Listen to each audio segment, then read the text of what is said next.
Greetings and salutations, travelers of the internet. Welcome to the Lit Round Table. I'm Anna, and Joseph will be here shortly. You'll hear him in just a minute. And we will be your wise or not so wise mentors for today's audio adventure into all things storytelling. Hello, hello! So, here's the deal, guys.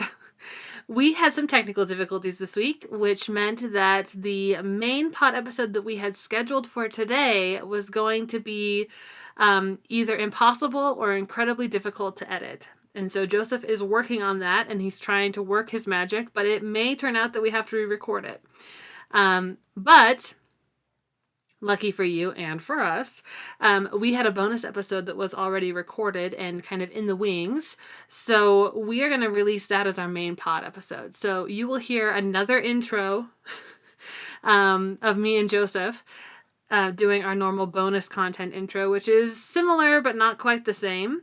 And so I just wanted to give you a heads up on what was happening. Because this is a bonus episode that is released to our Patreon members, whom we love dearly. We do not go over what we're reading, watching, and playing in those episodes. So if you're looking forward to that a little bit at the end of the podcast, it will not be there, but rest assured it will be there on the next main episode. We had planned to talk about the SAG-AFTRA and WGA strikes. So I'm really bummed that we have to potentially re-record it because it was a lot of fun to record and it was a lot of information, but I think it's good content. So we are still going to put that out one way or another. So be looking for that on our next main episode. I think that's all of the housekeeping. So enjoy this bonus episode. Joseph, play the next clip.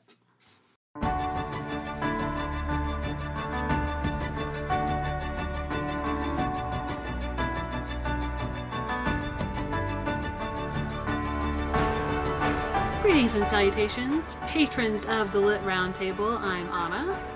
And I'm Joseph, and today will be your wise or not so wise mentors for today's bonus episode. Bonus. If you're here, you just love the sound of our voices.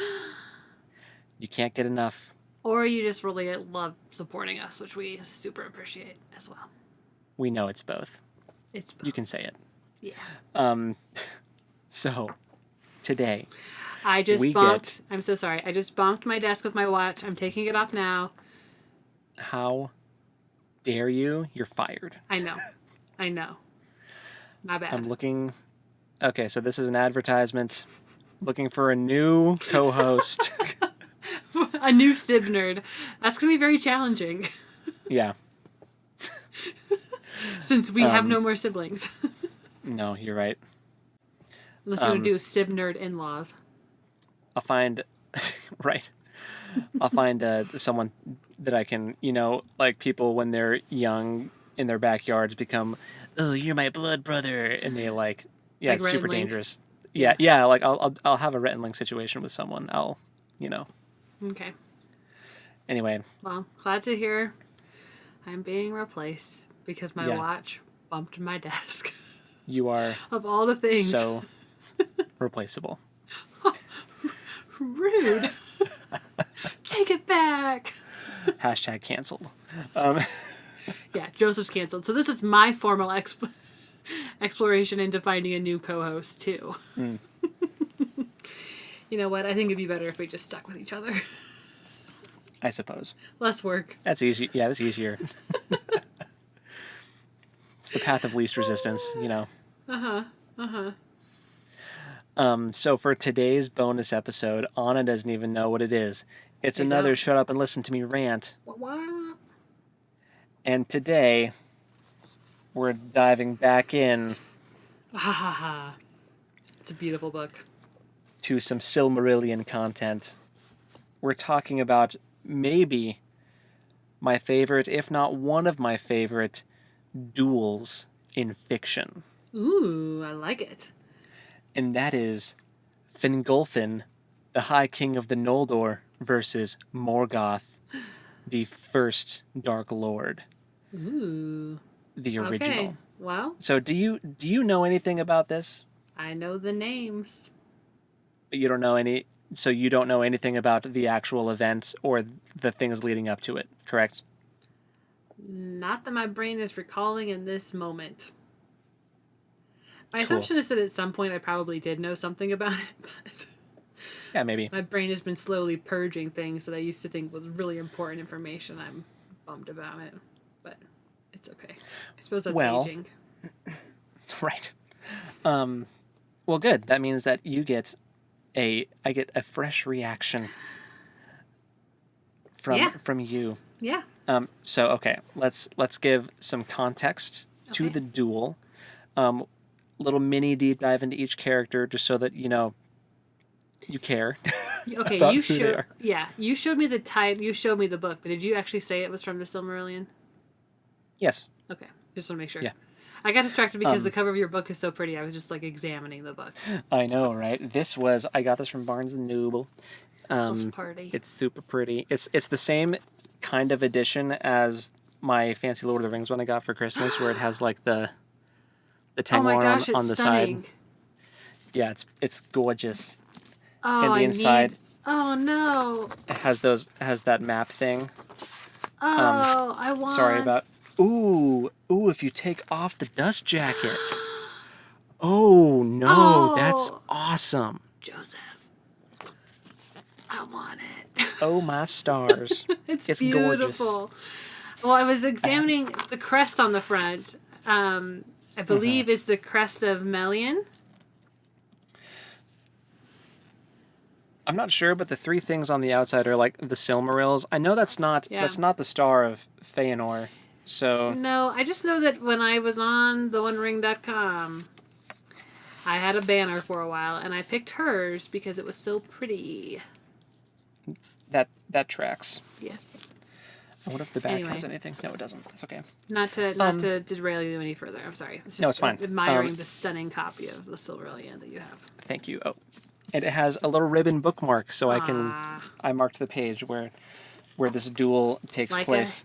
like a hymnal, like a holy book, the Silmarillion.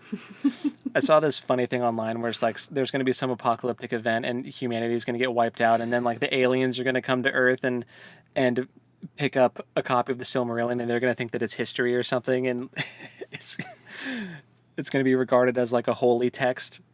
Wouldn't that be cool? Yeah, so funny. They're going to Yeah, think that all these characters were like real people that did all these superhuman things. it's just a credit to Tolkien's amazing writing ability. Right. The world feels very lived in and real. It That's for does. dang sure. It really does. So anyway, the duel.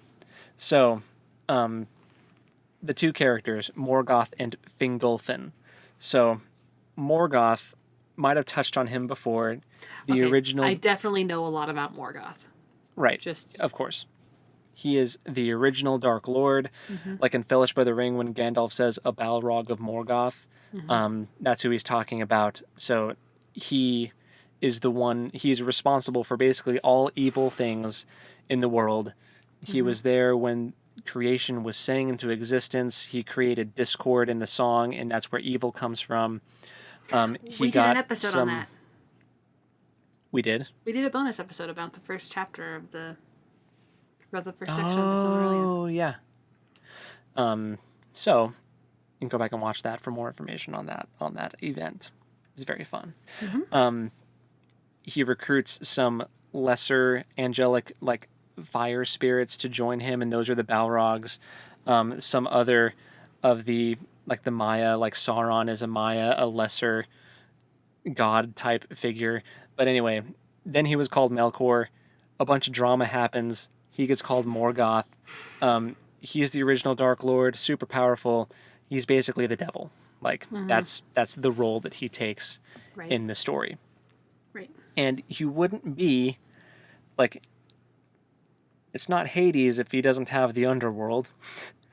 Sauron has Mordor, Right. the devil, and hell. So Morgoth has Angband, which is his own evil fortress where he hangs out, and it's a subterranean fortress Oh. underground. But atop it are three huge volcanoes that are called the Iron. Well, it's called the Iron Hill, but the three volcanoes are called Thangorodrim, and they're always like spewing out smoke and magma and all this icky stuff.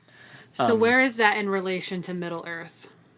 It doesn't exist anymore in the Third Okay. Age. So it's in Beleriand, which is in the northwest, like basically further west of the Shire. Linden, like where the Grey Havens is kind of. I'll have to look at a map again sometime, but actually, hold up. I think I have a map in the back of my super fancy edition. You certainly do. That doesn't give me any context to like the rest of Middle Earth. That is just Beleriand. How about you? Are you the same map, just in black and white? It is the same map, but it's like the hand-drawn Tolkien map. Oh my gosh. Okay. Okay, well, saying it's in Beleriand is context enough for me. I was just I wanted to make sure that I knew, like, ish right. where it was. The War of Wrath, which is a different event, basically destroyed that entire section of the continent and sunk it beneath the ocean. So, think like Clash of the Titans, crazy like dragons and gods fighting, and it was nuts. But anyway, for this, this takes place in Beleriand. The fortress is called Angband, and that's where Morgoth hangs out. So he's the Dark Lord. That's pretty much all you need to know. Okay. Fingolfin is the first High King of the Noldor, which are a certain elf.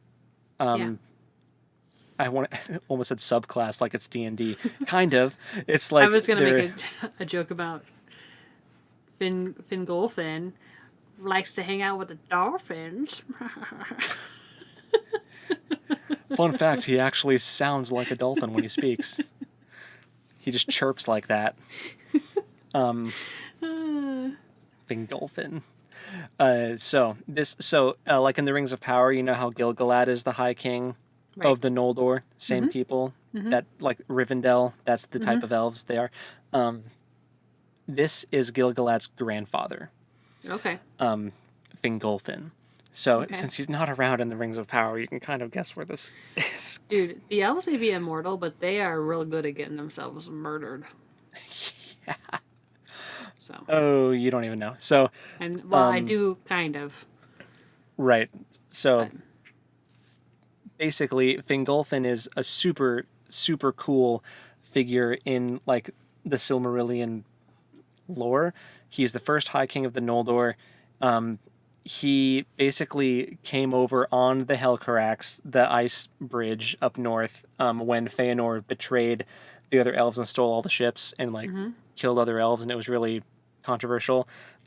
He said, "Oh, you're going to steal the ships and think that I'm still not going to make it to Middle Earth? Watch me." So he like marches all of his forces up around through basically the North Pole and down into Middle Earth, because the man's persistent, if nothing else. Yes. So, he doesn't take anything lying down. He's just kind of that paragon figure of just like ideal leadership and like justice and like righteousness. Like he's very, like Feanor is very chaotic and he's his half brother.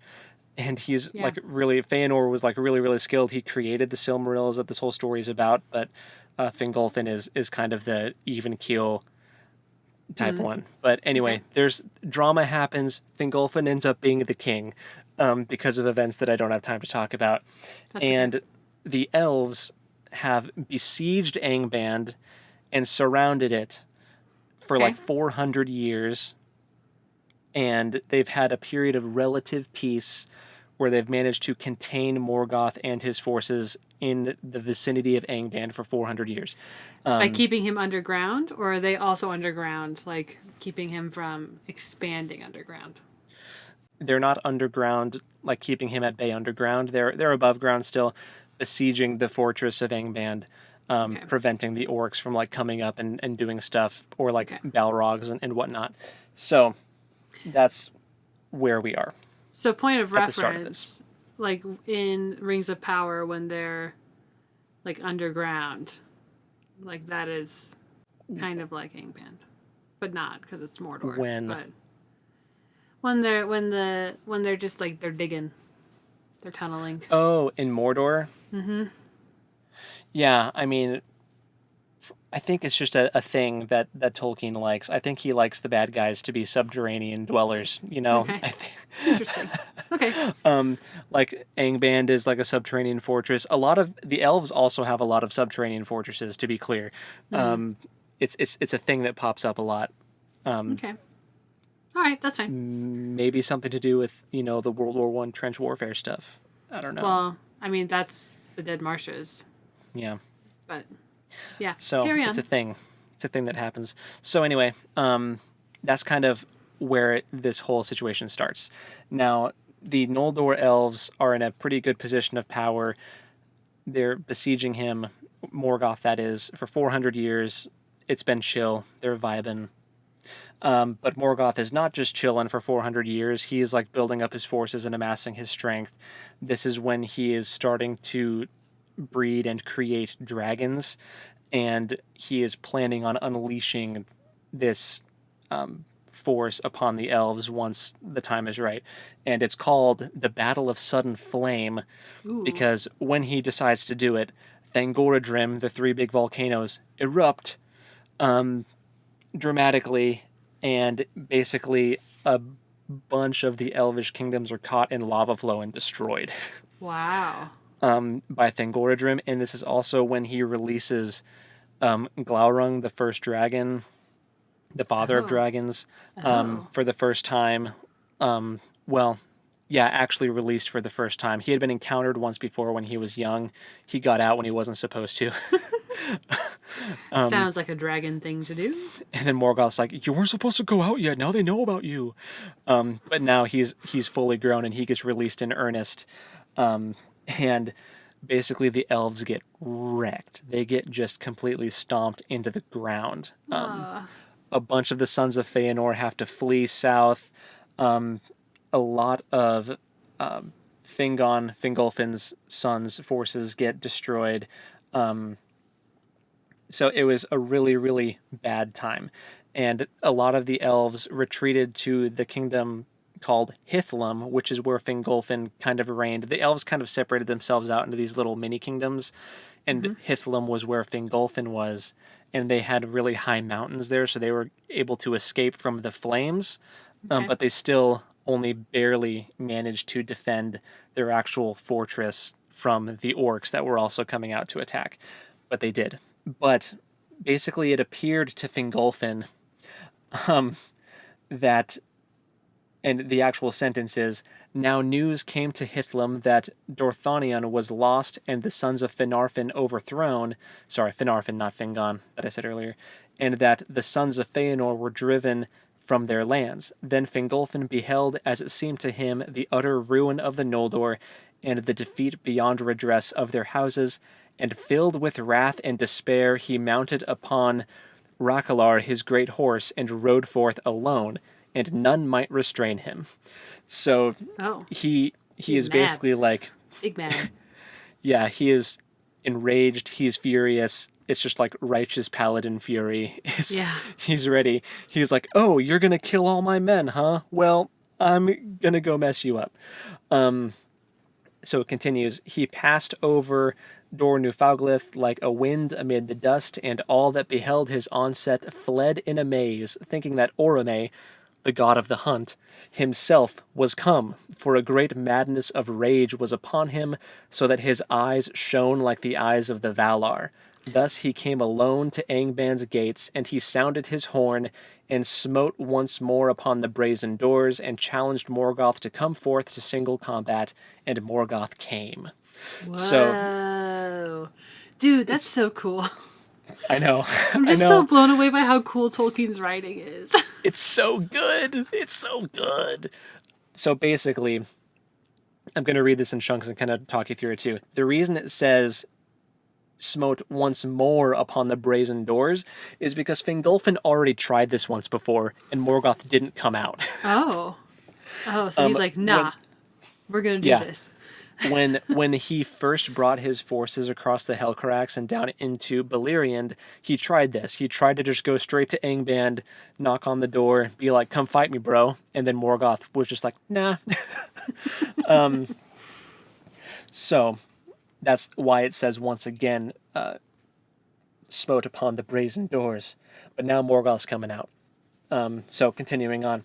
So that was the last time in those wars that Morgoth passed the doors of his stronghold, and it is said that he took not the challenge willingly, for though his might was greater of all things in this world, alone of the Valar he knew fear. So he was the only Oh. one of the Valar that knew fear, which is probably why he refused the challenge initially, and he wasn't really excited about doing this in the first place.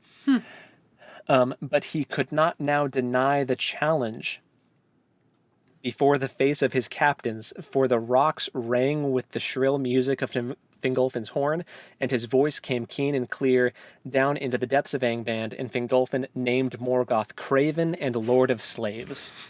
Wow. Yeah, so Fingolfin is just standing out there blowing a trumpet, screaming down into the depths of Angband like, 1v1 me! Yeah. Also, You you're a coward! coward. Yeah. Lord of Slaves, nobody actually wants to fight for you. You force them to. Right. Yeah. Oh man, ultimate so good. insult. It's so good. Therefore Morgoth came, climbing slowly from his subterranean throne, and the rumor of his feet was like thunder underground, and he issued forth, clad in black armor, and he stood before the king like a tower, iron-crowned, and his vast shield, sable unblazoned, cast a shadow over him like a storm cloud.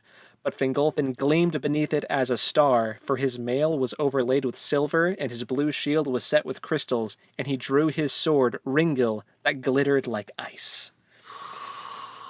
This is like an anime battle. The juxtaposition is so good. The big looming storm cloud, his shield is towering over him, and he's just a glittering star in the darkness, drawing his sword, gleaming like ice. Oh, it's so good. It's like this is totally just like an anime fight that's about to go down right now. I've And got like legit goosebumps. it's incredible. Okay. This is also interesting. Then Morgoth hurled aloft Grond, the hammer of the underworld, and swung it down like a bolt of thunder. So Grond is the name of the battering ram in Return of the King that knocks down Minas Tirith's gates. So it's kind of like, in my mind, the orcs have like this lore of like the first Dark Lord and all this stuff. And I'm like, did they name it Grond because they were like fangirling over Morgoth's hammer? Okay, was Grand a book thing or was that a strictly movie thing? I think it was a book thing too. Was it? Okay. I'd have to double check. If it is a book thing, I think it's funny that like I like to imagine that the orcs are trying to find clever little callbacks to Morgoth. And like it's Oh, for Morgoth's sure. hammer knocking down the gates of Minas Tirith. You know, the Oh, for hammer sure. of the underworld has come back to sure. fight for us. Yeah, I mean, I completely believe that that's where their headspace was. yeah. Anyway, so then Morgoth hurled aloft Grond, the hammer of the underworld, and swung it down like a bolt of thunder. But Fingolfin sprang aside, and Grond rent a mighty pit in the earth, whence smoke and fire darted. Many times Morgoth essayed to smite him, and each time Fingolfin leaped away, as a lightning shoots from under a dark cloud. Ooh, it's so cool. And he wounded Morgoth with 7 wounds, and 7 times Morgoth gave a cry of anguish, whereat the host of Angband fell upon their faces in dismay, and their cries echoed in the Northlands. So, like, Fingolfin is holding his own against literal Satan. Like, Yeah. dodging around, like, this giant hammer is just rending these huge pits in the earth. Fire is shooting out from these pits. It's such just a over-the-top anime battle. Yeah. Okay. Well, and Fingolfin is just overcome with righteous fury. Like, Yeah, yeah. for sure.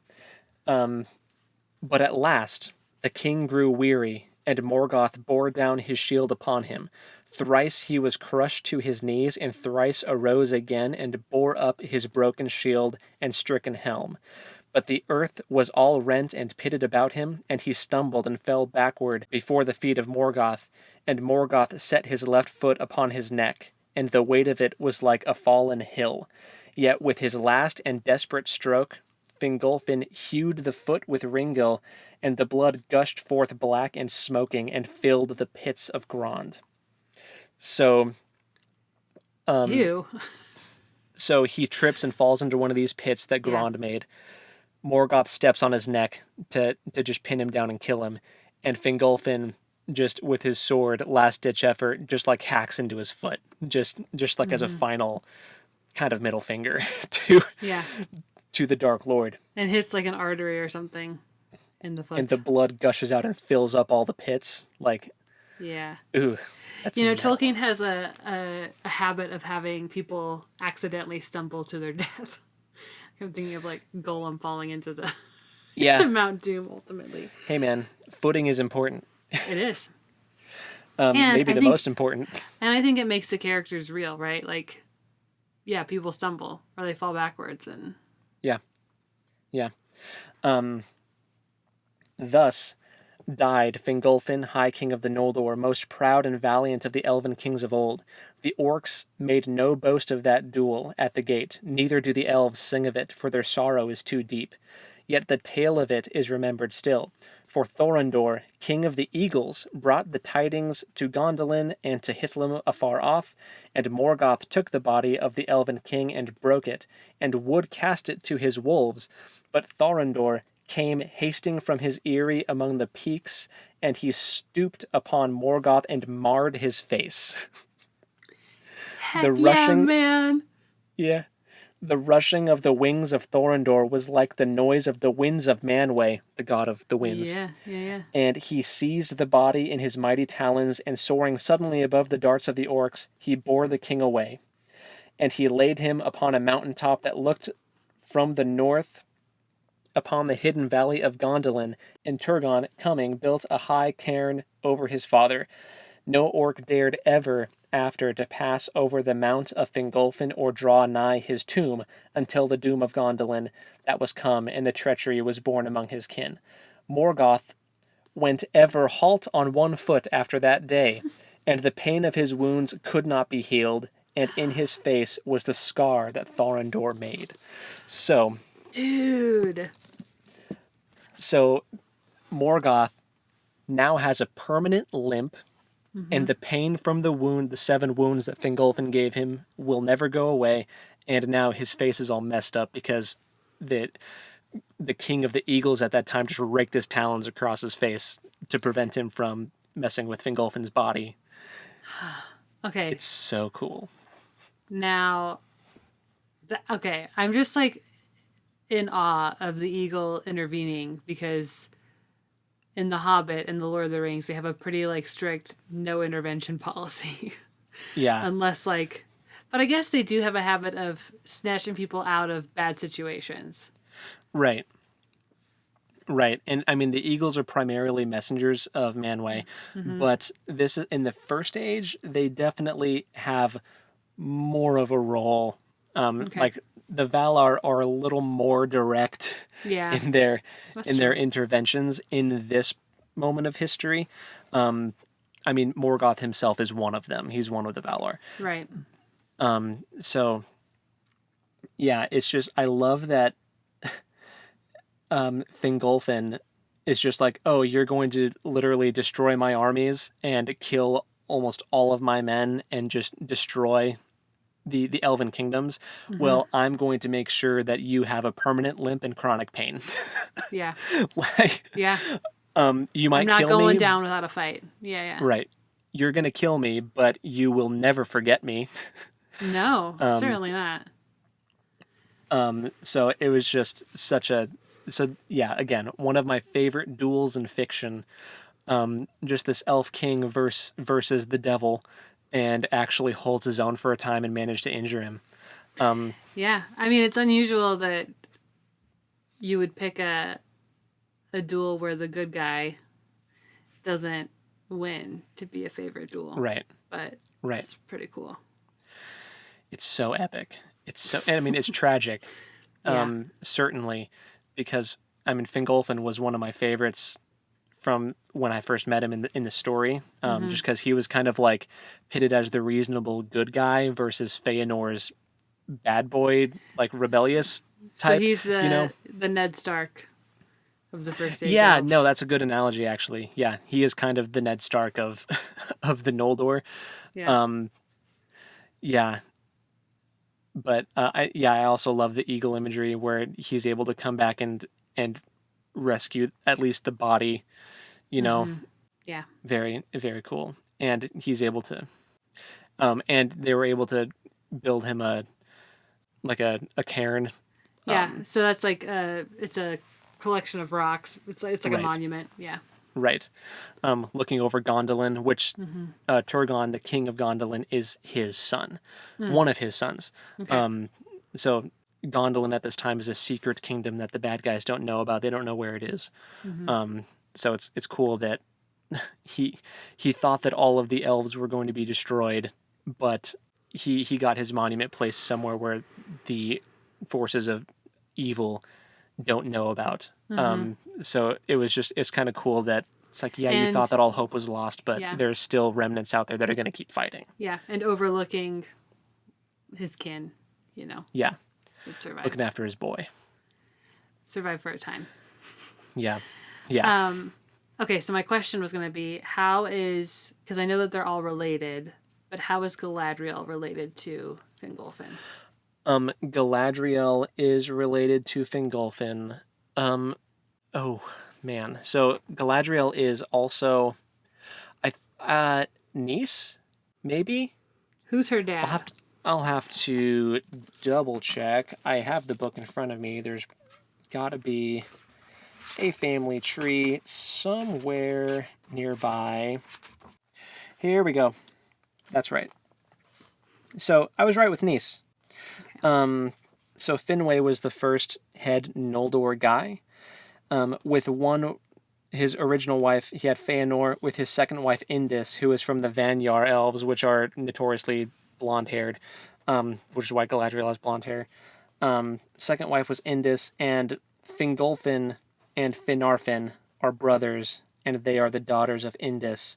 So Finarfin is Galadriel's father. So Fingolfin is Galadriel's uncle. Okay. So I guess Gil-galad is Galadriel's cousin. That's fascinating. Yep. I think she's technically older than him, right? Yes, yeah, for sure. Which is funny because in the show he's played by a much older actor He's than she is. right. Yeah, it is interesting in the show how they that's an interesting dynamic though, because she is definitely older than him, but he ends up being the High King of the Noldor. But I mean, she kind of just goes and does her own thing in Lorien for a while. But yeah, that's kind of the family trees are interesting. There's a lot of common ancestry. Sure. So yeah, that's one of my favorite duels, certainly in Tolkien, I like it a lot. and one of my favorites in fiction. I would love to see that animated.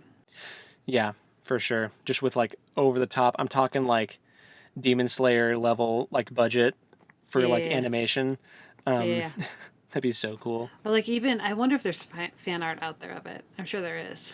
Oh, there's great fan art of it. Yeah. Of that battle. Just look up Fingolfin versus Morgoth and you'll get some really cool fan art. There's also I think I might have mentioned this before on the podcast at some point, but there's this band called the Blind Guardians, and they did a album that was all inspired by stories from the Silmarillion, and there's a song called When Time Stands Still, which is about the duel between Fingolfin and Morgoth, and it's Is that the heavy metal band? yes, it's a metal band, and they did an album of songs about the Silmarillion. Yeah. So if you want to look at that, it's very cool.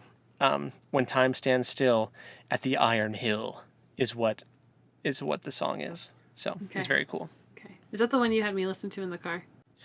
I might have made you listen to Nightfall because that's the one that Yes. Hope transcribed as a music project once. Yes.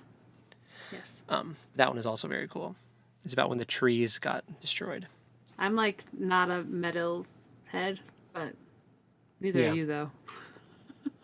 I am for the Silmarillion. Yep, yep. So yeah. Fair. So that's my rant. That's Cool. the duel, Fingolfin versus Morgoth, and I dig it. the outcome of it. After that, Fingon becomes the king of the Noldor, Fingolfin's son. Fingon has a very grisly fate, though. A lot of the elves from the First Age meet a very, very terrible end. Yeah. The Galadriel is ones an that exception. Galadriel and Elrond get out, and Gil-galad. But I mean, dang, it's a bad time. Yeah, yeah. So, I dig it. Thanks for ranting at us. Mm-hmm. Always fun. I love to rant about the Silmarillion. I love a chance to read, even like reading out loud, like the way that Tolkien's able to write, and Yeah. it sounds like mythology, but it's just so fun. It's so cool. Yeah. So, Yeah. Cool. yeah, I guess until next time, what should they do until next time? They What should the think people about do? their favorite duel. Yes. Think about your favorite duels in fiction and let us Tell know. us about it in the comments. Yes. On our page. Yes. For sure. Cool. Okay. Alrighty. So until next time, go think about your favorite duels. And we'll talk at you later. Oh, we'll talk at you next time. And I say later. Later. Bye.